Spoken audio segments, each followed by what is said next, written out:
Suicidal thoughts, depression, and mental health issues are as serious as any other medical emergency. I care about this because I know how devastating it is to lose someone to suicide.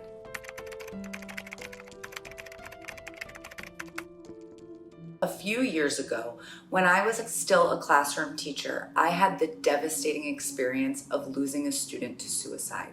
She was a talented 16-year-old girl, an excellent artist and a reader with a bright future ahead of her. Sadly, she also struggled with depression. At her funeral, all I could think is I just know she didn't mean this. When I look back, it's difficult to realize that so many signs were missed by the entire school community and myself. That's why I now train and support students in learning the signs of violence and suicide. If you are dealing with depression or thinking about suicide, I can assure you that you are not alone.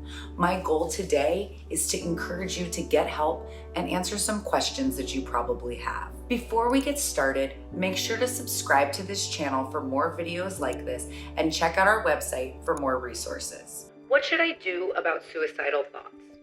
I get it. Talking about suicide can be difficult and bring up painful memories and past experiences. But if you are having suicidal thoughts, I urge you to contact the National Suicide Lifeline at 1-800-273-8255 or text the crisis text line at 741-741 if you're struggling with suicidal thoughts right now. How can I talk to my parents about depression and suicide? Even though talking to your parents about depression and suicide might be uncomfortable, it's so important to tell them how you feel. Be direct and fill them in on what's happening and how you're feeling. Share that you're telling them so that they can get you the help you need. Help could mean finding a therapist in your community that you could talk to, or your parents could also set you up with online therapy. That way, you can talk to a professional without even having to leave your room.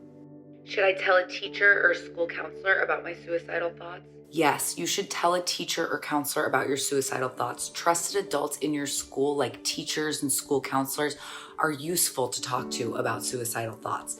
They can connect you with resources for anything school-related that's coming up, like missing a deadline or having test anxiety. Talking to an adult at your school means they can do things like extend deadlines and give you extra time or a dedicated space for taking tests. Will my teacher or school counselor get in trouble if they don't report my self-harm or suicidal thoughts? Adults who work in schools are mandated reporters. This means that they must report when a student could be harmed. That includes if a student is thinking of harming themselves. They have a responsibility to report suicidal or self-harm thoughts. While it may be uncomfortable, it could save your life. I hope you found this information helpful. Make sure to check out the links in the description below to learn more about Prevent Suicide and Sandy Hook Promise, and hit the bell button to subscribe. See you soon.